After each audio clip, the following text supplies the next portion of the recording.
வணக்கம் நேயர்களே, நீங்க கேட்டுக்கொண்டிருப்பது கமெண்ட்ரி 365.2.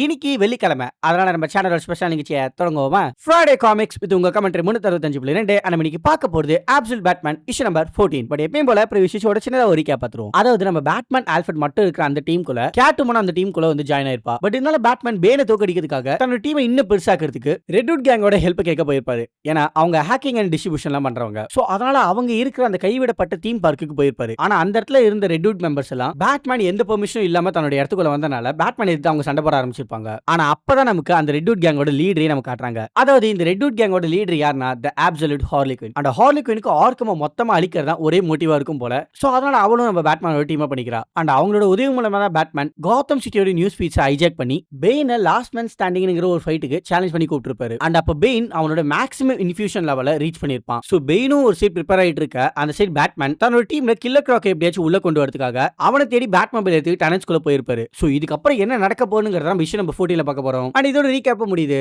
So showdown தொடங்குவோமா?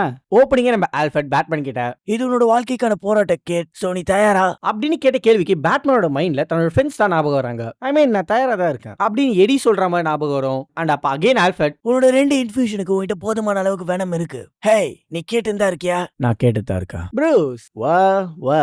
ஹலோ. எனக்கு தெரியும் நீ வருவனு. So you win. Bruce stay with me.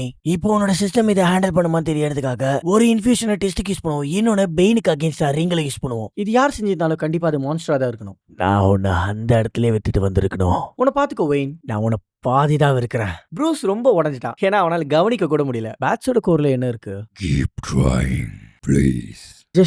Just எனக்கு என்ன உன்னை கட்டி பிடிக்க விடு. கேட் உன்னோட சிஸ்டம் அதை எடுத்துக்கிச்சுனா we are good. ஆனா அது எடுத்துக்கலனா நான் ரொம்ப சீக்கிரமாவே முடிச்சிடுறேன். அண்ணா இப்ப என்ன பண்ண அப்படின்னு ஆல்ஃபா நம்ம பேட்மேனை பார்த்து ஒரு கன் எய்ம் பண்ணிருப்பாரு. அண்ட் அதுக்கு Batman let's go to the war அப்படின்னு பேட்மேன் சொல்ல, அப்படியே நமக்கு காத்தம் சிட்டி நியூஸ் ரிப்போர்ட்ஸ் தான் காட்டுறாங்க. அண்ட் அங்க ஒரு ரிப்போர்ட்டர் பேட்மேன் பெயினை ஃபைட்டு கூப்பிட்டு வச்சு ஒரு ரிப்போர்ட் பண்ணிட்டு இருக்க, அதை அப்படியே கட் பண்ணி மேயர் ஹில்ஸ் பேசுறதா காட்டுறாங்க. ஹலோ காத்தமாய்ட்ஸ், நான் இங்க எதுக்காக வந்திருக்கேன்னா பேட்மேன் கிளைம் பண்ண மாதிரி இந்த ஸ்ட்ரீட்ஸ் கடையில எந்த மான்ஸ்டர்ஸும் இல்ல. இன்ஃபேக்ட் இந்த சிட்டியோட மான்ஸ்டரே அவன் தான். அண்ட் இன்னைக்கு நைட் அந்த வென்ட்ரன்ஸ் அறையனால அவன் என்ன பிளான் பண்ணியிருந்தாலும் அது இன்னைக்கு நடக்க போறது கிடையாது. சோ அதனால ஸ்டில் நம்ம எப்பயும் போல 11 பேருக்கு மேல ஊரடங்குலயே நம்ம இருப்போம். அண்ட் ரிமைண்டர், பேட்மேனோட வயலன்ஸ் தப்பிக்கிறதுக்காக home and safe. Thank you, God bless you Gotham அப்படின்னு மேயர் ஹில் சொல்றது எல்லாத்தையுமே நம்ம ஜிம்மி அண்ட் மார்த்தா 2 பேரும் பார்த்துட்டு தான் இருப்பாங்க. அண்ட் முக்கியமா இஎம்டில இருக்க டிக்ரேஷன் அதை பார்த்து தாங்க இருப்பான். தென் மேயர் ஹில்ஸ் பேசி முடிச்சதுக்கு அப்புறம் அகைன் அந்த ரிப்போர்ட்டரை ரிப்போர்ட் பண்ண சொல்லியிருப்பாங்க. ஆனா மேயரே பேட்மேன் சொன்னது எல்லாமே ஃபேக்குங்கிற மாதிரி சொல்லிட்டார்ல. சோ அதனால அவன் செம்ம கடுப்புல உட்காந்துப்பான். தென் அப்படி இந்த சைடு மேயர் ஹில்ஸ். சோ சண்டை மிட் நைட்ல நடக்குது. பட் புலாக் அந்த இடத்த சுத்தி 10 blocks வரைக்கும் யாருமே இருக்கக்கூடாது எக்ஸப்ட் பேட்மேன் அண்ட் அவன்.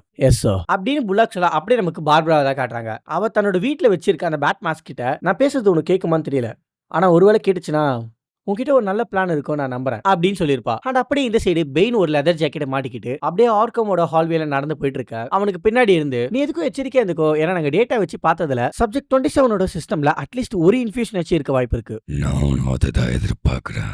ஒருவேளை அவனோட சிஸ்டம் வந்து நம்ம பொறுத்துக்குச்சுன்னா அவன் இப்பத்துல இருந்தே அவங்களோட புது ப்ராஜெக்டா மாறிடுவான். சரிதான், பிகாஸ் ரீசன் என்ஹான்ஸ்மெண்ட்டை கம்பேர் பண்ண முடியாது. பட் பெயின், இந்த சண்டைக்கு அப்புறம் உன்னோட சிஸ்டம்க்கு ஒரு நீண்ட ஓய்வு தேவைப்படும். The Earth's only true nurse. எனக்கு தேவையானது ஓய்வு மட்டும்தான் டாக்டர் ஆர்காம். ஆனா இன்னும் ஒரு சண்டை ஒன்னே ஒண்ணுதான், அண்ட் எனக்கு அது கிடைச்சிடும் அப்படின்னு சொல்லிட்டு பெயின் அங்க இருந்து கிளம்ப, அப்படியே நமக்கு பேரலா ஒரு பிளாஷ்பேக் சீக்வன்ஸா வேலனுக்கும் பிபோக்கும் நடக்க போற அந்த சண்டையை தான் நமக்கு காட்டுறாங்க. அண்ட் பிளாஷ்பேக்ல அந்த அரேனாக்கு வேலன் என்ட்ரி கொடுக்க, இங்க பிரசன்ட் டைம்ல அதே அரேனால பெயின் அந்த இடத்துல என்ட்ரி கொடுத்திருப்பான். பட் மொத்த ஸ்டேடியமே ஷட்டவுன்ல தான் இருக்கும். அண்ட் அப்ப பெயின், நான் இதோ இருக்குன்னு சொன்னேன், உங்களோட சாம்பியனுங்க அவங்க வெளிச்சத்துக்கு கொண்டு வா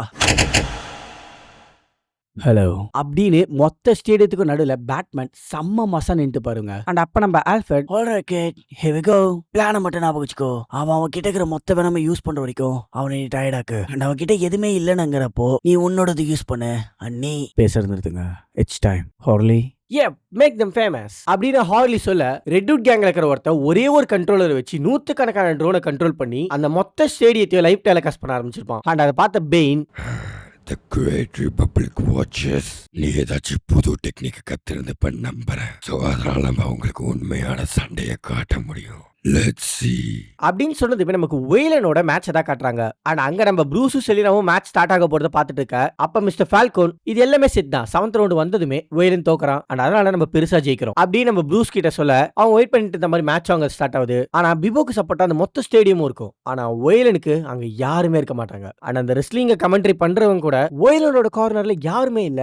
no trainer no body a man alone அப்படின்னு சொல்லிருப்பாங்க. தென் அப்படியே நம்ம அகைன்ஸ்ட் ஷோடவுனுக்கு தான் வரும். இங்க பேட்மேன் சோ உன்னோட மூவ்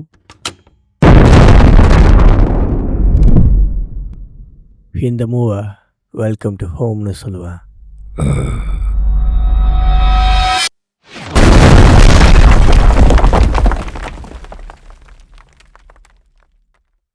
தக்காளி பேட்மேன் அவ்வளவு பெரிய பில்டிங்க மொத்தமா பெயின் மனசாச்சு இருப்பாருங்க. தென் அப்படி பிபோக்கும் வேலனுக்கும் நடக்கிற சண்டையில வேலன் பக்காவா ஸ்விங் பண்ணி ஸ்ட்ரைக் பண்றான். அண்ட் அப்படியே நம்ம ஆல்ஃபர்ட் அப்படின்னு பேட் மொபைல்ல வேகமா வந்துட்டு இருக்க பெயின் அவனுக்குள்ள இருக்கிற அந்த வனம் சேரமா ஆக்டிவேட் பண்றான். நீ செஞ்சதை நான் பார்க்கலன்னு நினைச்ச little one. Lockdown kid fire. Alfred bat mobile எடுத்துக்கிட்டு பெயினோட முதுக கிழிச்சிருப்பாரு. அண்ட் அப்படியே இந்த சைடு தேர்ட் ரவுண்ட் போகுது. வேலன் ஸ்ட்ரைக் பாயிண்ட்ல அவன் தான் கொஞ்சம் அதிகமா இருக்கான். அண்ட் இங்க நம்ம ஆல்ஃபர்ட் நான் பெயினை மறுபடியும் அடிக்கலான்னு வரும்போது நான் அவனை பத்த பண்ணிட்டேன். பிகாஸ் அவன் ஆல்ரெடி ஹீல் ஆயிட்டான். ஆனா எப்படி? அண்ட் அவனோட சைஸ் ஏதோ தப்பா இருக்கு. அண்ட் அவனோட வேகமும் தான். ஆனா அது எனக்கு தெரியறதுக்கு முன்னாடி நான் காத்துல தடுமாறிட்டு இருந்தேன். கமான், இவ்வளவுதான் உன்கிட்ட இருக்கா? பேட்மேனுக்கு சக்தியும் வேகமும் இல்லாதனால அவன் ப்ரூட்டாலிட்டிக்குள்ள இன்வால்வ் ஆகுறான். அவன் வன்முறையில ஒரு ஜீனியஸ். என்னோட காலத்துல கூட நான் சில அதிசயங்களை நான் பார்த்திருக்கேன். ஆனா அவன் இந்த மாதிரி சம்பவம்லாம் பண்றதுக்காக பிறந்த மாதிரி மூவ் ஆனா. ஈவன் பெயின் தன்னோட கண்ணை வளர்க்கும் போது கூட அவன் கொஞ்சம் கூட தயங்கல. அந்த கேட்டு ரொம்ப சந்தோஷமா வாழ்க்கையில இது வரைக்கும் ரத்தத்தையே பார்க்காதவங்களுக்கு ரத்தத்தை காமிச்சான். அதாவது ரொம்ப பவர்ஃபுல்லா இருக்க மக்கள் தங்களோட ஓன் வெயின்ஸ்குள்ள என்ன ஓடுதுங்கிறதே தெரியாதவங்களுக்கு பேட்மேன் அதை காமிச்சான். In red spraying arcs. But then Bane அவனை பிடிச்சிட்டான். இல்ல கேட், உனக்கு நல்லாவே தெரியும் நம்ம 2 பேருக்குள்ள வித்தியாசம் இல்லைன்னு. ஏன்னா உண்மை என்னன்னா, நான் உன்னை பார்க்கும் போது எனக்கு என்ன பார்க்குற மாதிரி தான் இருக்கும். Young and stupid.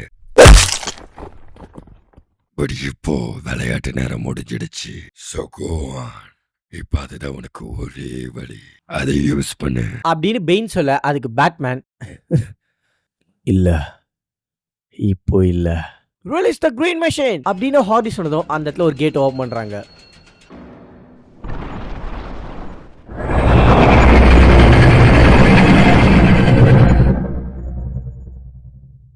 The absolute killer croc ஷோடவுன்ல இறக்கிட்டானுங்க. அண்ட் உள்ள வந்ததுமே கில்லர் கிராக் பெயினோட அப்பர் பாடியை மொத்தமா கடிச்சிடறான். அண்ட் அப்ப பேக்ரவுண்ட்ல நம்ம ஆல்ஃபர்ட் வேலன் ஜோன்ஸ் அவனோட சதையை 2ஆ கிழிச்சு அவனை மொத்தமா முழுங்க பார்த்தான். ஆனா பெயின் அப்ப அதிகமா வெனம் எடுத்துட்டான். சோ அதனால அவன் மசில்ஸ் இருக்கிற ஃபைபர்ஸ் எல்லாமே அதிகரிக்கவும் அந்த அடிமனாகிற சத்தம் எனக்கு கேட்டது. அவன் வளர்ந்தான். நம்பவே முடியாத அளவுக்கு வளர்ந்தான். அண்ட் அவனோட காயங்களும் மூடப்பட்டது. பட் கடவுளோட பிளெஸிங்ஸால அந்த கேட் தொடர்ந்தான். You little. என்ன நோ ஃபேன்சி கோட்ஸ்? கோசிக்கள் மட்டும் ஈகள் மீது எந்த பரிதாபமும் நம்ம காட்டக்கூடாது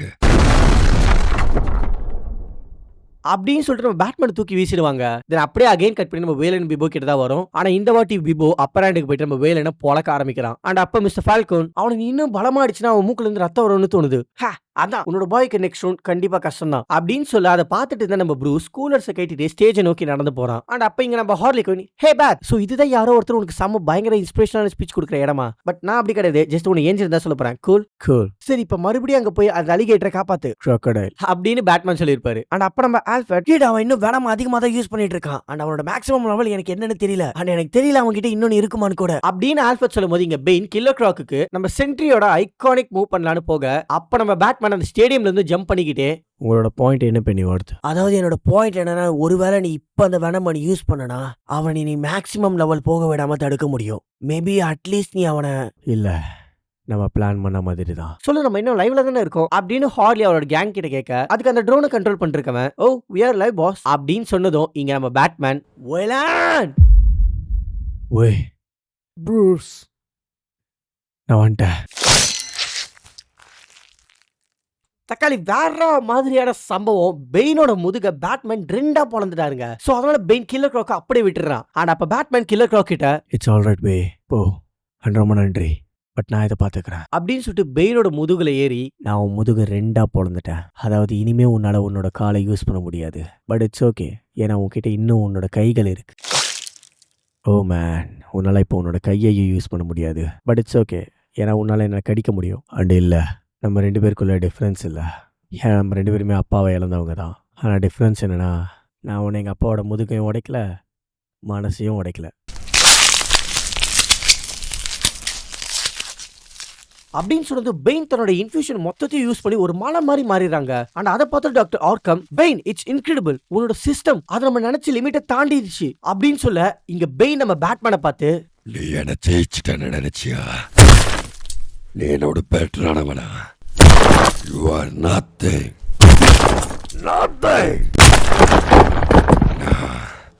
நான் எல்லாத்தையும் கொடுத்துட்டேன். அதனால என்னோட மக்கள் வீட்டில் ரொம்ப சேஃபா இருக்காங்க. பிகாஸ் இது போர், இது எல்லாமே போர். But I'm ton. இப்போ இது உன்னோட நேரம், உன்னோட நேரம்.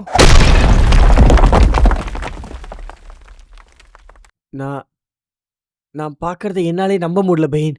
உன்னோட செல்ஸ் அது எல்லாமே செல்ஃப் ரிப்பேரிங்கிறத தாண்டி ஒரு கருவா அன்டிஃபரன்ஷியேட்டடா ஆயிடுச்சு. ஒருவேளை 27 என்னவா இருந்தாலும் நீ ஒரு மிராக்கல் அப்படின்னு சொல்ல, அகெயின் பெயின் இப்ப அதை யூஸ் பண்ண.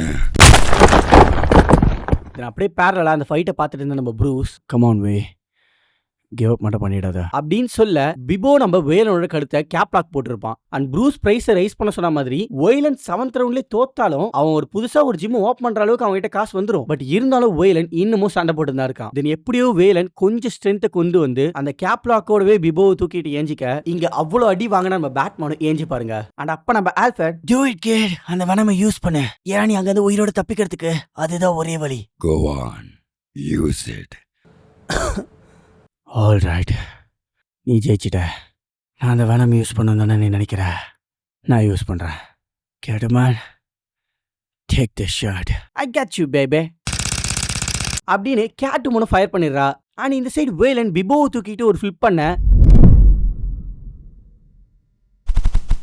இல்ல அடிச்ச ஃபிளிப்ல பிபோவோட தலை டைரக்டா தரையில மோதுதுங்க. அன்னைக்கு பெயின், Wait, stop. இல்ல அப்படின்னு பேட்மேன் தன்னோட பேட்டல் ஆக்ஸை பெயினோட தலைக்கு வீசியிருப்பாரு. ஆனா பெயின் கொஞ்சம் கொஞ்சமா பெருசாக, அப்ப நம்ம ஆல்ஃபர்ட், நான் அந்த இடத்துல உதவி பண்ணாம சிரிச்சேன். லைக் ரொம்ப வருஷம் சிரிக்காதவன் போல சிரிச்சேன். ஏன்னா அந்த பையன் ரொம்பவே மோசமானவன். பட் எப்படி?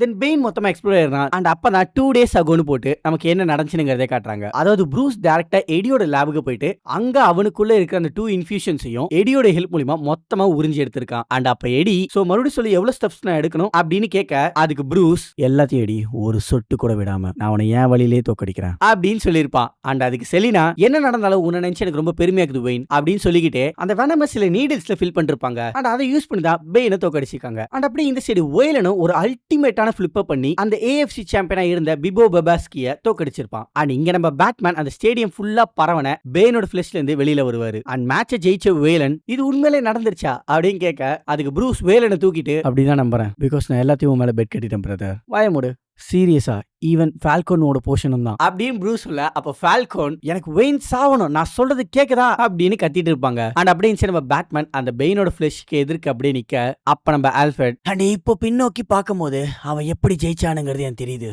பேட்மேன், என்னால பார்க்க முடியுது அப்படின்னு சொல்ல, அந்த ஷோடவுனை பார்த்த ஜிம்மி, இது அப்படியே போட்டும், ஆனா எனக்கு ஒரு பெரிய டிவி வேணும் அப்படின்னு சொல்லியிருப்பாரு. அண்ட் அந்த ஷோடவுன் GCPDயும் பார்த்திருக்கோம். அண்ட் அதை பார்த்த பார்பரா, அப்ப பேட்மேன் அப்படின்னு சொல்லி முடிக்கிறதுக்குள்ளேயே புல்லாக் பயமூடு அப்படின்னு சொல்லிடுறான். அண்ட் அகைன் நம்ம ஆல்ஃபர்ட், பெயின் அந்த விஷயத்த பண்ணல, அதாவது எல்லா கிங், ஜெனரல், மாஸ்டர்ஸ் ஆஃப் வார் இவங்க எல்லாருமே கணக்குல எடுத்துக்காத அந்த ஒரு விஷயம் என்னன்னா, சில வீரர்களுக்கு ஜெயிக்கிறது அவசியமே இல்ல, ஏன்னா அவங்களோட சண்டை போரை விட ரொம்ப பெருசு அண்ட் காலத்தை போல பழமையானது. லைக் ஒரு குழந்தையோட அழுகையை போல முடிவே இல்லாதது, உண்மையான முடிவே இல்லாதது. அது சரியான விஷயத்த செய்யறத பத்தி அதிகமாவோ இல்ல குறைவாவோலாம் இல்ல.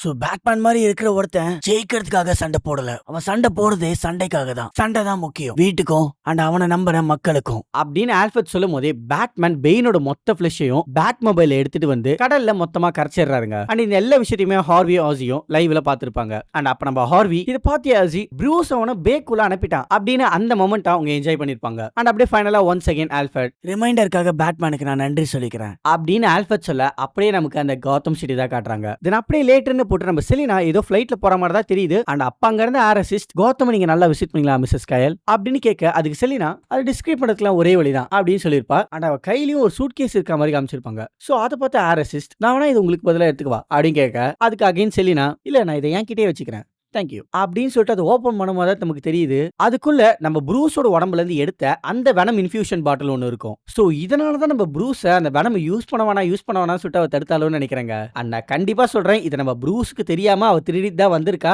ஏன்னா செலினா அப்படி பண்ணக்கூடிய ஆளு தான். ஆனா ஏன் பண்றா எதுக்கு பண்றானுங்கிறது நமக்கு சத்தியமா ஐடியா இல்ல. பட் காத்திருப்போம் என்னதான் பண்றாங்கன்ட்டு. பட் இதோட முடியல கியூடானு போட்டு ஒரு சயின்ஸ் லேபை தான் காட்டுறாங்க. அண்ட் அங்க doctor Arkham well good morning and pain நான் சொல்லி ஆகணும் நீ இன்னைக்கு ரொம்ப அழகா இருக்க அப்படின்னு சொல்லும் போது நம்ம காட்டுறாங்க நம்ம பேட்மேன் பெயினோட பாடியை தண்ணியில கரைச்சார்ல அதுல இருந்து நம்ம பெயினோட சில ஆர்கன்ஸ் மட்டும் எடுத்துட்டு வந்து அகைன் ரிசர்ச் பண்ண ஆரம்பிச்சுக்கிறாங்கன்னு நினைக்கிறேன். ஏன்னா இங்க நம்ம பெயினோட கண்ணு முதுகெலும்பு அண்ட் மூளை இதை மட்டும் ஒரு தண்ணி டேங்க்குள்ள போட்டு வச்சிருப்பானுங்க. அண்ட் பெயினை பார்த்து நம்ம டாக்டர் ஆர்கம் உன்னோட செல்ஸ் அது எல்லாமே ரொம்ப அற்புதமான ஒண்ணு. ஆனா நான் இங்க வந்ததுக்கான காரணம் உன்கிட்ட ஒருத்தங்க பேசணும்னு நினைக்கிறாங்க இங்க அப்படின்னு லேப் ஓப்பன் பண்ணும்போது அது யாருன்னு நம்ம காட்டுறாங்க. அங்க வந்தது தலைவன் ஜோக்கர். பெயின் நான் உன்னோட மனசை அமைதிப்படுத்த தான் ரொம்பவே விரும்புறேன். சோ அதனால இந்த சம்பவம்லாம் ஜஸ்ட் ஒரு சின்ன செட்பேக் தான். நான் லுக் உன்னோட ஓய்வுக்காக உன்னோட பதவியை விட்டு கொடுக்கணும்னு நினைக்கிறேன். ஆனா எனக்கு நல்லாவே தெரியாது உனக்கு சந்தோஷத்தை கொடுக்காதுன்னு. கண்டிப்பா கொடுக்காது. ஏன்னா உனக்கு பிடிச்ச இந்த வாரை விட்டுட்டு உன்னோட ஃபேமிலியோட அந்த சாண்டா பிஸ்கால போயிட்டு படுத்துட்டா இருப்ப. சோ அதனால உன்னோட ஃப்ரெண்டா நான் உனக்கு ஹெல்ப் பண்ணணும்னு நினைக்கிறேன். ஆனா உங்க அப்பாவோட அந்த ரெபல் குரூப்போட பேர் என்ன சேலோ லிப்ரஸ். எவ்வளவு அழகான பேரு. ஃப்ரீ ஸ்கைஸ் நீ இப்படி ஃபீல் பண்ணணும் தான் நான் ரொம்பவே விரும்புறேன். ஏன்னா அப்பதான் உனக்கு பிடிச்ச விஷயத்துல நீ ரொம்ப ஃபோக்கஸ்டா இருப்ப. லைக் சுயமற்ற விடுதலையான சுதந்திரமா அப்படின்னு அப்படியே இந்த இஷ்யூ டு பி கண்டினியூ போட்டு முடிப்பாங்கன்னு நினைக்கிறீங்க இல்ல.